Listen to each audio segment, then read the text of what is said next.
भरना बंद करो, सरकारी तालाब को भरना बंद करो, हर जोर जुल्म के टक्कर में खासतौर से कांग्रेस पार्टी का और जो आपके कार्यकर्ता हैं। देखिए, हम कांग्रेस पार्टी के जिला अध्यक्ष और कांग्रेस पार्टी के तमाम साथियों को पहले धन्यवाद देंगे कि इन्होंने जनता के आवेदन पर संज्ञान लिया। मगरौनी सेक्टोली की कुछ जनता ने इनको कहा कि आदरणीय कृपानाथ पाठक जी जब चुनाव लड़ रहे थे पार्लियामेंट का, तो हम लोग वोट कोच के कांग्रेस को दिए थे।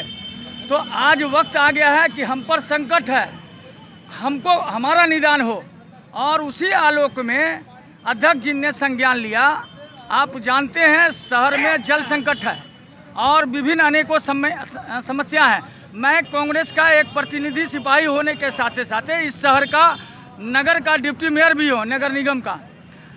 जब मुझे भी कॉल किया गया तो मैं स्थान पर गया, लोगों के साथ जो देखा कि भूमाफिया लोग मगरौनी सेक्टोली वार्ड नंबर 16 के तालाब को जो 2 एकड़ के लगभग का है और भीट एरिया बेच भी चुका है, और उस 2 एकड़ के तालाब में सारे लोग जीवन यापन करते हैं।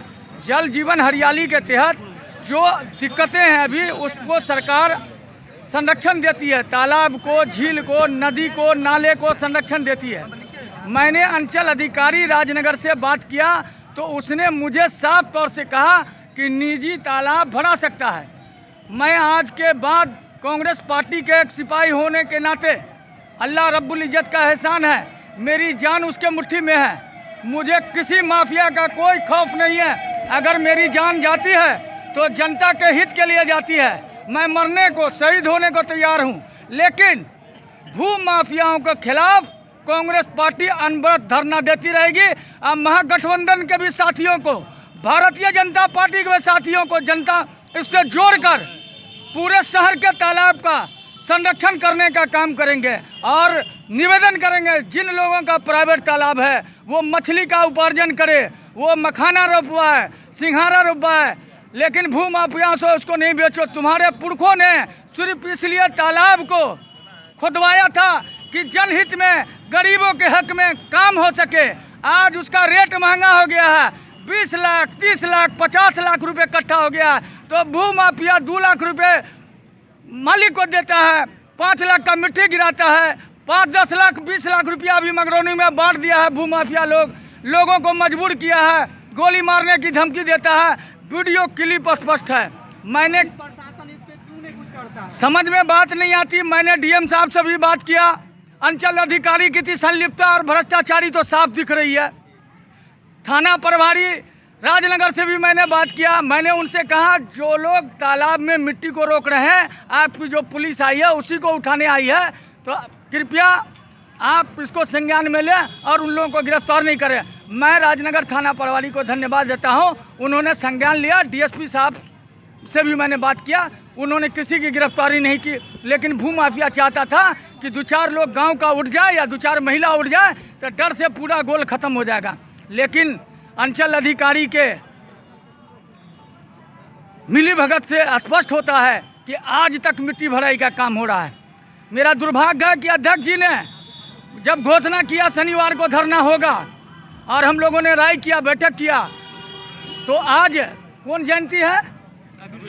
कबीर जयंती की वजह से डीएम का कार्यालय वगैरह, बिहार सरकार का कार्यालय बंद है और सरकारी कार्यालय सेंट्रल का कार्यालय खुला हुआ। मैं मीडिया को एक स्तंभ मानकर ये चाहता हूँ कि बिहार के मुख्यमंत्री को, प्रतिपक्ष नेता तेजस्वी यादव को, महागठबंधन के नेताओं को और प्लस साथ साथ जो भूमि सुधार राजस्व मंत्री हैं, कौन जायसवाल हैं, संजय जायसवाल जी से आग्रह करना चाहता हूं कि अगर मैं झूठा हूं, गलत हूं, तो हम पे FIR हो, मुकदमा हो। यदि वो पोखर है और वाकई सरकारी है, और अभी मैंने सोशल मीडिया पर अपने फेसबुक पर, अमानुल्लाह टैप करेगा तो आ जाएगा, अपने फेसबुक पर मैंने खतियान डाला है। कल मैं निकाला हूँ 24 का, ये नहीं कि पुराना खतियान है। तो मालिक को मैं इस बात के लिए चुनौती देता हूँ कि आज बिहार सरकार का खतियान है, 72-71 में सर्वे हुआ, 1899 और 1901 में खतियान बटा, उस समय मालिक थे। उसके बाद वही स्वरूप पोखर का आज तक है। लेकिन आज नरेश झा नाम का आदमी निर्मल राय के घर पर बैठकर प्रेस कॉन्फ्रेंस करता है और कहता है मैं भरवा रहा हूँ। सारे भू माफिया डर से, मीडिया के और संगठन के डर से सामने नहीं आए। उन्होंने, नरेश झा ने अकेले बयान दिया और उसने कहा मैं बलवार या कहीं का हूँ, मैं उनका दामाद लगता हूँ, वो ये है वो है, और मैं खुद भरवा रहा हूँ, मैं खुद शादी करवा रहा हूँ। मैं उनसे पूछना चाहता हूँ कि बिहार सरकार में अभी है तो तुमने कानून से तोड़वाया, DCLR से तोड़वाया उस खतियान को कि मालिकाना हक करेगा, और तुम मालिक हो तो तुम मछली पालो। आपको एक बात और बता दे, जांच का विषय है, उसमें कोई मलाह भगवाड़ा का मछली दिया हुआ था और उसको बिना इन्फॉर्मेशन के उससे जुड़ा हुआ भू माफिया मछली को जहर देकर मार दिया और तालाब भरना शुरू कर दिया। आनन फानन में इतने लोग आए हुए हैं, संगठन के लोग आए हुए हैं, मगरौनी से डरेसी में कुछ लोग, कुछ महिलाएं आई हुई है। मैं कलेक्टर महोदय के ईमानदारी, निष्ठा और हम लोगों के जुड़ाव का, हम लोगों को हक मिलना चाहिए, SDO साहब से हक मिलना चाहिए। आज के बाद तुरंत मिट्टी भराई पर रोक लगनी चाहिए और जायज़ मांग है हमारी, अगर वो तालाब बिहार सरकार का नहीं है तो मालिक को यह कहा जाए कि उसका उपार्जन हो, नहीं तो मट्टी से भर के हटाया जाए वहाँ से। वहाँ 13 और 14 में जो ग्रामीण, मुख्यमंत्री ग्रामीण सड़क योजना से बूढ़ी माई से लेकर के ये काली मंदिर, ये गुमती चौक के बाद जो काली मंदिर है वहाँ तक सड़कें जो बनी, तो उसमें प्रोटेक्शन वाल, लंबी चौड़ी प्रोटेक्शन वाल, जिसमें सरकार का 10 लाख रुपया लगा होगा, वो सुरक्षा के लिए लगवाया गया कि तालाब भी सलामत रहे और रोड भी सलामत रहे। इसके बावजूद इतनी ढिठियाई बढ़ गई है। मैं राजनगर के थाना प्रभारी से CO पर तक बिल्कुल आरोप हमारा आज तक जारी है कि वो हमको कहता है कि निजी तालाब भर सकता है, कोई जल जीवन नहीं, कोई नीतीश कुमार का गजट नहीं, कोई सुप्रीम कोर्ट का लॉ एंड ऑर्डर